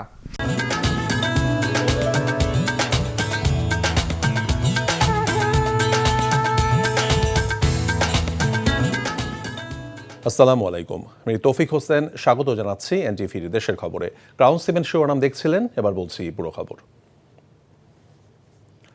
প্রধান উপদেষ্টা ডক্টর মোহাম্মদ ইউনূস এবং জাতিসংঘ মহাসচিব অ্যান্তোনিও গুতেরেসকে রোহিঙ্গা শরণার্থী শিবির পরিদর্শনে কক্সবাজার পৌঁছেছেন। অধ্যাপক ইউনূস ও গুতেরেসকে বহনকারী বিমানের চার্টার ফ্লাইটটি শুক্রবার দুপুর 1টার দিকে কক্সবাজার বিমানবন্দরে অবতরণ করে। বিমানবন্দরে তাদের স্বাগত জানান দুর্যোগ ব্যবস্থাপনা ও ত্রাণ মন্ত্রণালয়ের উপদেষ্টা ফারুকি আজম বীর প্রতীক। বিমানবন্দরে পৌঁছেই সরাসরি উখিয়া রোহিঙ্গা শরণার্থী শিবিরে চলে যান জাতিসংঘের মহাসচিব। সেখানে তিনি রোহিঙ্গা লার্নিং সেন্টার, রোহিঙ্গাদের সাংস্কৃতিক কেন্দ্র এবং পাটজাত পণ্যের উৎপাদন কেন্দ্র পরিদর্শন করেন। উখিয়ায় প্রায় 1 লাখ রোহিঙ্গা শরণার্থীর সঙ্গে ইফতারে যোগ দেবেন জাতিসংঘের মহাসচিব। ইতিমধ্যে সব প্রস্তুতি সম্পন্ন করা হয়েছে। ইফতার শেষে প্রধান উপদেষ্টা এবং জাতিসংঘ মহাসচিব একসঙ্গে সন্ধ্যায় ঢাকায় ফিরবেন বলে জানা গেছে। মাগুরায় শিশু আসিয়া ধর্ষণ এবং তার মৃত্যুর খবরে দেশ জুড়ে তোলপাড়ের মধ্যেই সিরাজগঞ্জের রায়গঞ্জে 2য় শ্রেণীর এক শিশু শিক্ষার্থী ধর্ষণের শিকার হয়েছে। শিশুটিকে হাসপাতালে ভর্তি করা হয়েছে। আসামি মোহাম্মদ আলীকে গ্রেফতার করেছে পুলিশ। রায়গঞ্জ থানার ভারপ্রাপ্ত কর্মকর্তা আসাদুজ্জামান জানান, রমজানের কারণে স্কুল বন্ধ থাকায় উপজেলার পাঙ্গাশী ইউনিয়নের আসামির বাড়িতে এনজিও পরিচালিত একটি স্কুলে যেত ওই শিশু। 9 মার্চ সকালে স্কুলে যায় শিশুটি। ক্লাস শেষে বাড়ি ফেরার পথে আব্দুল আলিমের ছেলে মোহাম্মদ আলী তাকে জোর করে তুলে নিয়ে পাশবিক নির্যাতন করে। বিষয়টি বাসায় এসে পরিবারকে জানালে তাকে Shaheed M Mansur Ali medical college হাসপাতালে ভর্তি করা হয়। প্রাথমিক পরীক্ষা শেষে শিশুটি নির্যাতনের শিকার হয়েছেন বলে চিকিৎসকরা জানিয়েছেন। ঘটনায় স্কুল শিক্ষার্থীর বাবা বাদী হয়ে বৃহস্পতিবার রাতে ওই কিশোরের বিরুদ্ধে মামলা করে। দুপুরে পাবনার জেলার বেড়া উপজেলার আত্মীয়র বাড়ি থেকে আসামি মোহাম্মদ আলীকে গ্রেফতার করেছে ডিবি পুলিশ। পেশেন্ট যারা ছিল ওনারা আসলে সঠিকভাবে অভিযোগ দিতে পারে নাই। ওনার গার্জিয়ান ঠিক মতো ছিল না যখন নিয়ে আসছে। এটা আমরা আজকে ভোরের দিকে পেয়েছিলাম এখানে। তো ভর্তি হওয়ার সময় যেরকম ছিল তার থেকে তার অবস্থা এখন অনেকটা ইমপ্রুভড, বাট মেন্টালি সেই কিছুটা ট্রমাটাইজড। লালমনিরহাটের হাতীবান্ধায় 7 বছর এক শিশুকে ধর্ষণ চেষ্টার অভিযোগে জহুরুল মোল্লা নামে এক যুবককে আটক করেছে পুলিশ। গতকাল সন্ধ্যায় উপজেলার দোয়ানি পিত্তিফাটা গ্রামে এই ঘটনাটি ঘটে। পুলিশ ও প্রত্যক্ষদর্শীরা জানান, জহুরুল মোল্লা গ্রামীণ টাওয়ারের একজন শ্রমিক হিসেবে হাতীবান্ধায় কাজ করছেন। এই সুবাদে তিনি ওই শিশুর বাড়িতে প্রায়ই যাতায়াত করতেন। গতকাল সন্ধ্যায় শিশুটিকে তার নিজ বাড়িতে একা পেয়ে জোরপূর্বক পাশের একটি ক্ষেতে নিয়ে ধর্ষণের চেষ্টা চালায় জহুরুল। শিশুটির চিৎকারে এলাকার লোকজন ছুটে এসে যুবককে আটক করে পুলিশের সোপর্দ করে। আর নির্যাতিত শিশুকে আলামত সংগ্রহের জন্য স্থানীয় হাসপাতালে পাঠানো হয়। এদিকে মাদারীপুরের শিবচরে নার্সকে ধর্ষণের অভিযোগে শিবচর ইউনাইটেড হাসপাতালের মালিক আপেল মাহমুদকে গ্রেফতার করেছে পুলিশ। দুপুরে তাকে জেল হাজতে প্রেরণ করা হয়েছে। শিশু আসিয়ার দাফনের পরও শোকের সাগরে ডুবে আছেন তার পরিবার এবং গ্রামবাসীও।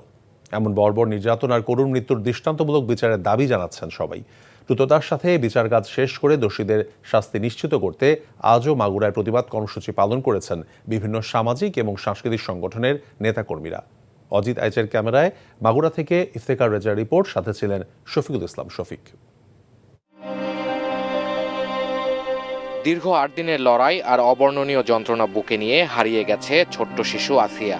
মৃত্যুর আগের দিনগুলোতে যন্ত্রণায় কুঁকড়ে ওঠা শরীরের ভেতরে মানসিক যে যন্ত্রণা তিলে তিলে কুড়ে কুড়ে খেয়েছে তা তো আর জানাই গেল না। শিশু আসিয়ার পরিবারকে সান্ত্বনা ও সহমর্মিতা জানাতে শুক্রবার সকালেও অনেকেই আসেন জারিয়া গ্রামে। এমন বর্বরতায় এলাকাবাসী হয়েছেন লজ্জিত। আমরা মাগুরাবাসী লজ্জিত, আমরা মর্মাহত, আমরা কষ্টার্জিত, আমরা শোকাহত। আমরা চাচ্ছি এর কঠিন শাস্তি হোক। একদম শিশু বয়স থেকে বৃদ্ধ বয়স পর্যন্ত আমরা কেউই নিরাপদ নাই, অর্থাৎ ঘরেও না বাইরেও না। বাংলাদেশ মহিলা পরিষদের পক্ষ থেকে করা হয় মানববন্ধন ও মৌন মিছিল। ঘৃণিত এই কর্মকাণ্ডের দ্রুত বিচার ও অভিযুক্তের দৃষ্টান্তমূলক শাস্তি চান সবাই। সরকারের কাছে জোর দাবি যে এমন শাস্তির ব্যবস্থা করা হোক যাতে প্রত্যেকটা ধর্ষণ করার আগে অন্তত 10 বার ভাবে যে আমার শাস্তিটা এমন হবে না। এখন ওই লোকটার কি হবে, ফাঁসি দিতে হবে, ওর পুকুর দিয়ে খাওয়াতে হবে, তাছাড়া উপায় নেই। আমার কলজা তো খালি হয়ে গেছে, তাহলে তার কি করবো কও। শুক্রবার সকালেই জাতীয়তাবাদী মহিলা দলের সভাপতি আফরোজা আব্বাস আসেন আসিয়ার পরিবারের সাথে সাক্ষাৎ করতে। বিএনপির ভারপ্রাপ্ত চেয়ারম্যান তারেক রহমানের পক্ষ থেকে দেন আর্থিক সহায়তা। ধর্ষণের একটা করে বিচার যদি হতো তাহলে কিন্তু এই ধর্ষকরা সাহস পেত না। কিন্তু এই হাসিনা সরকারের সময় কি হয়েছে, গণধর্ষণ হতো, আর ধর্ষণ যে করতো তাকে পুরস্কৃত করা হতো। এই সরকার অন্তত নারী নিরাপত্তার ব্যাপারে চিন্তা করবে এবং শিশুদের নিরাপত্তার ব্যাপারেও চিন্তা করবে। আসিয়ার পরিণতি যেন আর কারো না হয় সেই জন্য আইনের যথাযথ প্রয়োগ নিশ্চিত করতে সরকারের প্রতি আহ্বান জানিয়েছেন বিশিষ্টজনেরা।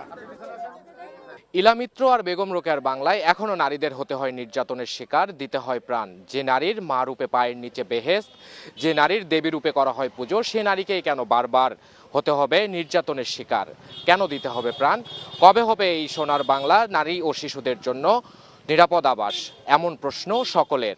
ইফতেখার রেজা, জারিয়া, শ্রীপুর, মাগুরা। শিশু আসিয়ার ধর্ষকদের দৃষ্টান্তমূলক শাস্তির দাবিতে মানববন্ধন এবং মৌন মিছিল করেছে মাগুরা মহিলা পরিষদ। দুপুরে মাগুরা প্রেস ক্লাবের সামনে ঘণ্টাব্যাপী মানববন্ধন এবং শহরে মৌন মিছিল বের করে মহিলা পরিষদ। মানববন্ধনে বক্তব্য রাখেন মহিলা পরিষদের সভানেত্রী লাবণী জামান এবং সাধারণ সম্পাদিকা লিপিকা দত্ত। বক্তারা দ্রুততম সময়ের মধ্যে আসিয়ার ধর্ষকদের ফাঁসির রায় কার্যকর করার দাবি জানান।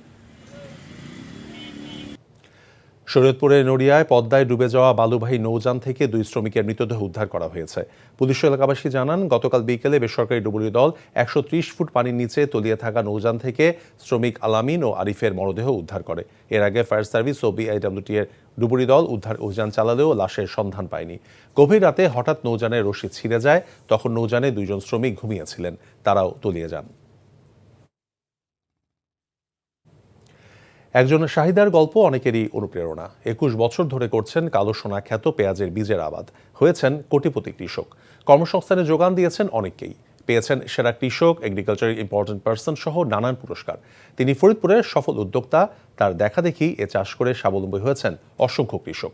বাম্পার ফলনে চলতি বছর 500 কোটি টাকার পেঁয়াজ বীজ উৎপাদনের আশা কৃষি বিভাগের। ফরিদপুর থেকে সঞ্জীব দাসের পাঠানো তথ্য ও ছবিতে শওকত করিমের ডেস্ক রিপোর্ট। সাদা ফুল, বীজ কালো, স্বর্ণের মতো দাম, তাই কালো সোনা এর নাম। আধুনিক ও লাভজনক কৃষিতে এগিয়ে এসেছেন নারীরাও। এমনই এক সফল কৃষক উদ্যোক্তা ফরিদপুর শহরতলির অম্বিকাপুরের গৃহবধূ শাহিদা বেগম। 2004 সালে পা রাখেন কৃষির অঙ্গনে। মাত্র 40% জমিতে শুরু করেন পেঁয়াজ বীজের আবাদ। নিষ্ঠা, সততা আর পরিশ্রম দিয়ে এখন তা পরিণত করেছেন 100 একর জমিতে। আমি যখন শুরু করি অনেক বাধা, অনেক কথার মধ্যেও আমি কারো কথায় কান্না দিয়ে আমি আমার মতো কাজ করি। তখন আমরা শুরু করার পরে এখন আমাদের এলাকায় আমার দেখা দেখি করে অনেকেই এই বীজ করে। পেঁয়াজের বীজটা আর পেঁয়াজের যে ঘাটতি আছে, এই ঘাটতি আমাদের দেশের পূরণ হবে এবং আমরা বাহিরে দিতে পারবো, আমাদের বাহিরে থেকে আনতে হবে না। সেই লক্ষ্যে আমরা কাজ করতে। চোখের সীমানা পেরিয়ে যায় পেঁয়াজ বীজের ক্ষেত। ফুলে ফুলে লুকিয়ে আছে কৃষকের সোনালী স্বপ্ন। চলছে শেষ মুহূর্তের পরিচর্যা, পরাগায়নের কাজ। ছোট শিশুর মতো যত্ন করতে হয় এসব বীজের। নভেম্বর ডিসেম্বরে আবাদ শুরু হয়ে ফলন ওঠে এপ্রিল মেতে। পরাগায়ন করলে এই স্পটগুলো মনে করেন নিচে পড়িয়া 20টা 16 আনা ফোটে এবং চিটা হয় না। আমার দীর্ঘ অনেক দিন থেকে কাজ করি, জমি আছে প্রায় 100 একর, লোকজন আছে 50 থেকে 60 জন। নারী পুরুষ দিয়ে আমরা বহুত লোক কাজ করি, যা বেতন দেয় আল্লাহর রহমতে আমাদের দিন মজুরি ভালোই যায়। সার্বিক তত্ত্বাবধান ও কৃষকদের পরামর্শ দিয়ে যাচ্ছে কৃষি বিভাগ। পেঁয়াজ বীজ উৎপাদনের যে বিভিন্ন কলা কৌশল আছে, বিশেষ করে পেঁয়াজ বীজ উৎপাদনের সময় যে পরাগায়নের দরকার হয়, হ্যান্ড পরাগায়ন, এবং অন্য অন্য যে রোগবালাই বা পোকামাকড়ের যে ব্যবস্থাপনা, সেই ব্যবস্থাপনা সম্পর্কে তাদেরকে বিভিন্ন সময় পরামর্শ দেওয়া হয় এবং ক্ষুদ্র কৃষকদের নিয়ে বিভিন্ন সময় আমরা এই ব্যাপারে গ্রুপ মিটিং করে থাকি। দেশে পেঁয়াজ উৎপাদনে দ্বিতীয় এ জেলা। পাশাপাশি 50% পেঁয়াজ বীজ বা কালো সোনার চাহিদা মেটায় এখানকার কৃষকরা। শুরুতে নিজের ভাগ্য, এরপর দেশের অর্থনীতি বদলের স্বপ্ন দেখছেন শাহিদার মতো উদ্যোক্তারা। শওকত করিম, এনটিভি নিউজ ডেস্ক। রোহিঙ্গা ক্যাম্পে 1 লাখ রোহিঙ্গার সাথে ইফতার করলেন প্রধান উপদেষ্টা ডক্টর মোহাম্মদ ইউনূস ও জাতিসংঘের মহাসচিব অ্যান্তনিও গুতেরেস। এর আগে নির্মাণাধীন কক্সবাজার আন্তর্জাতিক বিমানবন্দর ও খুরুশল জলবায়ু উদ্বাস্তু কেন্দ্র পরিদর্শন করেন প্রধান উপদেষ্টা, আর উখিয়ায় রোহিঙ্গা শরণার্থী শিবির পরিদর্শন করেন জাতিসংঘ মহাসচিব। ঢাকা থেকে কক্সবাজার যাওয়ার আগে প্রধান উপদেষ্টার কার্যালয়ে বৈঠক করেন দুই নেতা। বাংলাদেশে চলমান সংস্কার ও উত্তরণ কার্যক্রমে জাতিসংঘ পাশে থাকবে বলে জানান সংস্থাটির মহাসচিব। রোহিঙ্গা শিবিরে বসবাসকারী 12 লাখ রোহিঙ্গা শরণার্থীর জন্য মানবিক সাহায্য হ্রাসের বিষয়ে উদ্বেগ প্রকাশ করেন অ্যান্তনিও গুতেরেস। রিপোর্ট করছেন ফাহাদ মোহাম্মদ। অন্তর্বর্তী সরকারের প্রধান উপদেষ্টা ডক্টর মোহাম্মদ ইউনূসের আমন্ত্রণে 4 দিনের সরকারি সফরের দ্বিতীয় দিনে শুক্রবার জাতিসংঘ মহাসচিব অ্যান্তনিও গুতেরেস যান কক্সবাজারের উখিয়ায় রোহিঙ্গা ক্যাম্প পরিদর্শনে। ঢাকা থেকে কক্সবাজারের যাত্রায় তার সাথে ছিলেন প্রধান উপদেষ্টা ডক্টর মোহাম্মদ ইউনূস। কক্সবাজার নেমেই উখিয়া রোহিঙ্গা ক্যাম্প পরিদর্শনে বের হন জাতিসংঘ মহাসচিব। ঘুরে দেখেন বিভিন্ন রোহিঙ্গা ক্যাম্প, কথা বলেন সেখানকার বসবাসরত নারী, শিশু ও ক্যাম্প লিডারদের সাথে। রোহিঙ্গাদের জীবনযাপন সশরীরে দেখে জাতিসংঘ মহাসচিব গণমাধ্যমকে জানান, ক্যাম্পে মানসম্মত জীবনযাপন খুবই প্রয়োজন। তাদের খাদ্য নিরাপত্তা দিতে সবকিছু করবে জাতিসংঘ। They want better conditions in the camp. Unfortunately, recently dramatic cuts in humanitarian aid were announced by the United States and by several other countries, namely in Europe. And because of that, we are at risk to cut the food rations in this camp. I can promise that we will do everything to avoid it, and I will be talking to all countries in the world. বলেন, রোহিঙ্গারা নিজ দেশে ফিরতে উগ্রীব, তাদের ফেরত পাঠাতে মিয়ানমারে শান্তি প্রতিষ্ঠা জরুরি। Rohingyas want to go back to Myanmar. It's essential that the international community does everything to make sure that peace is reestablished in Myanmar and that the rights of the Rohingyas are respected, that discrimination and persecution like the one that we witnessed in the past will end. জাতিসংঘ মহাসচিব যখন Rohingya camp পরিদর্শন করছিলেন, তখন নির্মাণাধীন কক্সবাজার আন্তর্জাতিক বিমানবন্দর ও খুরুশকুল জলবায়ু উদ্বাস্তু কেন্দ্র পরিদর্শন করেন প্রধান উপদেষ্টা ডক্টর মোহাম্মদ ইউনূস। এ সময় প্রকল্পের অগ্রগতি সম্পর্কে অবহিত করা হয় প্রধান উপদেষ্টাকে। পরে অন্তর্বর্তী সরকারের প্রধান উপদেষ্টার আয়োজনে রোহিঙ্গা শিবিরে 1 লাখ রোহিঙ্গাদের সাথে ইফতারে যোগ দেন প্রধান উপদেষ্টা ডক্টর মোহাম্মদ ইউনূস ও জাতিসংঘ মহাসচিব অ্যান্তনিও গুতেরেস। ইফতারে দুই নেতাকে পেয়ে অত্যন্ত খুশি রোহিঙ্গা ক্যাম্পে বসবাসরত শরণার্থীরা। যত তাড়াতাড়ি করা যায় যে দুনিয়ার মানুষের তো বোঝাগোনো সবই অন্যরা নিজের থেকে এর মধ্যে আর মানুষ দুনিয়ার মানুষের সব আর কত জানাতে আসতে আর পেয়েছ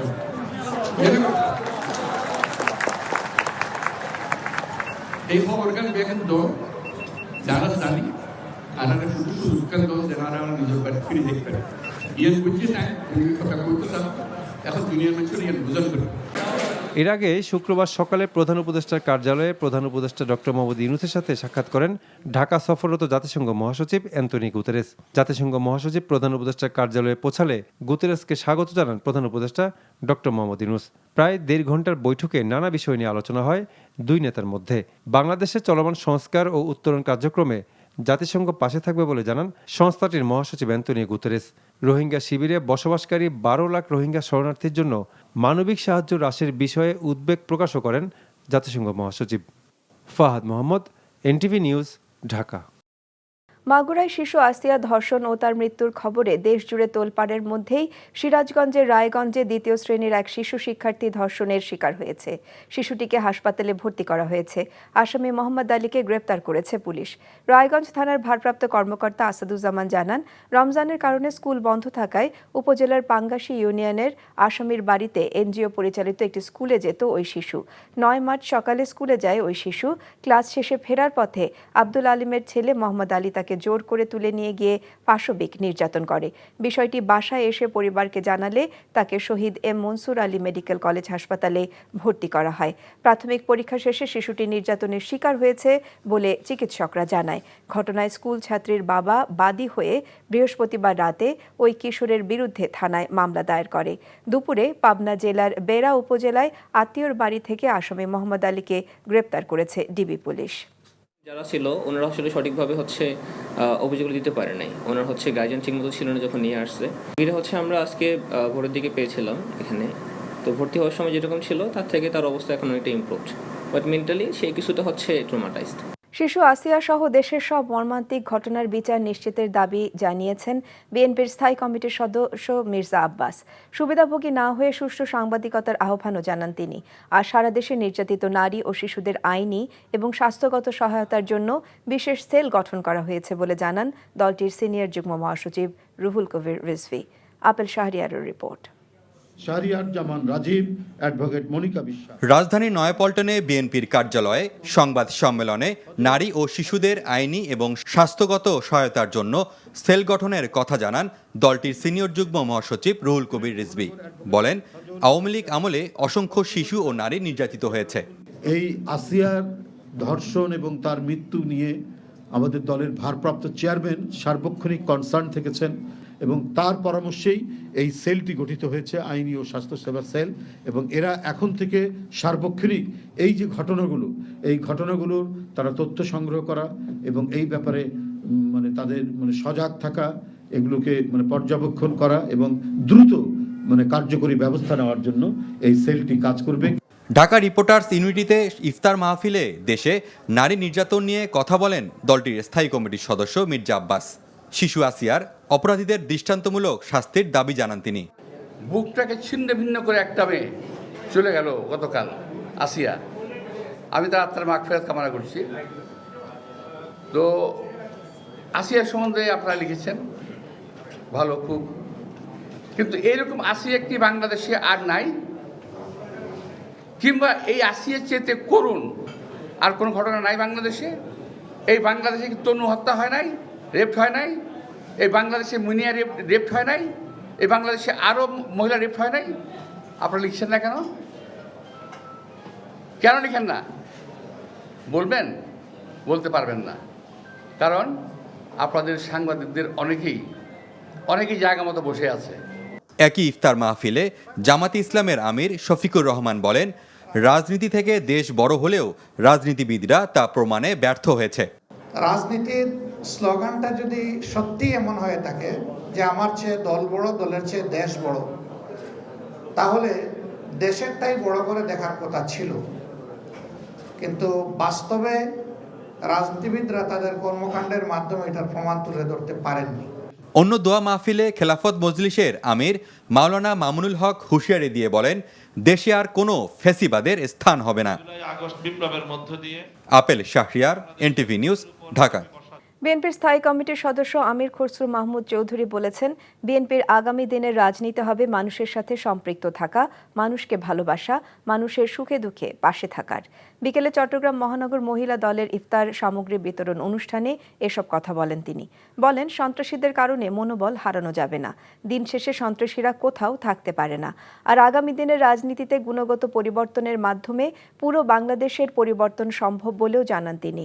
এ সময় চট্টগ্রামের city mayor doctor Shahadat Hossain, মহিলা দলের সভাপতি মনোয়ারা বেগম মনি, সাধারণ সম্পাদক জেলি চৌধুরী বক্তব্য রাখেন। ঢাকা বিশ্ববিদ্যালয়ের সাবেক উপাচার্য অধ্যাপক ডাক্তার মশ আরিফিন সিদ্দিকের দাফন সম্পন্ন হয়েছে। বিকেলে রাজধানীর আজিমপুর কবরস্থানে বাবা মায়ের কবরের পাশে তার মরদেহ দাফন করা হয়। এ সময় পরিবারের সদস্য, সহকর্মী, শিক্ষার্থী ও অনুরাগীরা উপস্থিত ছিলেন। এর আগে ধানমন্ডির নর্থ রোডের নিজের বাসার পাশে বায়তুল আকসা মসজিদে তার প্রথম জানাজায় অংশ নেন ঢাকা বিশ্ববিদ্যালয়ের উপাচার্য ডক্টর নিয়াজ আহমেদ খান। তিনি বলেন, পরিবারের ইচ্ছায় অধ্যাপক আরিফিন সিদ্দিকের জানাজা ও দাফনের সিদ্ধান্ত নেওয়া হয়েছে। পরে ধানমন্ডিতে শাহী ঈদগাহ জামে মসজিদে দ্বিতীয় জানাজা শেষে আজিমপুর কবরস্থানে নেওয়া হয় তার মরদেহ। এর আগে 6 মার্চ মাথায় আঘাতজনিত কারণে হাসপাতালে ভর্তি করা হয় তাকে। বৃহস্পতিবার রাতে রাজধানীর একটি বেসরকারি হাসপাতালে চিকিৎসাধীন অবস্থায় মৃত্যু হয় সাবেক এই উপাচার্যের। ইতিহাসের সব রেকর্ড ভেঙে বিশ্ববাজারে স্বর্ণের দাম আউন্স প্রতি $3,000 ছড়ালো। শুক্রবার এ তথ্য জানিয়েছে বার্তা সংস্থা রয়টার্স। মার্কিন প্রেসিডেন্ট ডোনাল্ড ট্রাম্পের বাণিজ্য নীতির কারণে অনিশ্চয়তা দেখা দেয়ায় এমন পরিস্থিতি তৈরি হয়েছে বলে প্রতিবেদনে উল্লেখ করা হয়। শুক্রবার স্বর্ণের দাম প্রতি আউন্স 2.94% বেড়ে $3,000 পৌঁছায়। এ নিয়ে চলতি বছরে 13 বার বিশ্ববাজারে সোনার দাম রেকর্ড সর্বোচ্চ পর্যায়ে বাড়ল। সবশেষ ইউরোপের ওপর যুক্তরাষ্ট্রের নতুন শুল্ক হুমকির পর বিশ্ববাজারে স্বর্ণের দাম বৃহস্পতিবার বেড়ে রেকর্ড সর্বোচ্চ হয়। এবার শুক্রবার সে রেকর্ডও ছাড়িয়ে গেল। মেয়াদ শেষ হলেও ফিল সিমন্সের চুক্তি নবায়ন নিয়ে ইতিবাচক বার্তা দিয়েছে বিসিবি। ক্রিকেট পরিচালনা বিভাগের প্রধান নাজমুল আবেদিন ফাহিম জানিয়েছেন, সিমন্সকে নিয়েই পরিকল্পনা সাজাচ্ছে বিসিবি। চূড়ান্ত হয়নি, বাট অনেকটুকু কথা এগিয়েছে এটা বলতে পারি, বাট একেবারে চূড়ান্ত হয়নি। যখন চূড়ান্ত হবে, একদম চূড়ান্ত হওয়া মানে দুই পক্ষ যখন এগ্রিমেন্ট সিগনেচার করবে তখনই বলা যাবে এটা চূড়ান্ত হয়েছে। দুই পক্ষ যখন সিগনেচার করবে তখন বলা যাবে এটা চূড়ান্ত হয়েছে। সেই পর্যায়ে যখন হবে তখন আমরা বলতে পারবো যে ফিল সিমন্স আমাদের কোচ। বাট কথাবার্তা চলছে এবং সবকিছু ইতিবাচক। এই ঈদে জামা জুতো অ্যাক্সেসরিজের ডিসকাউন্ট।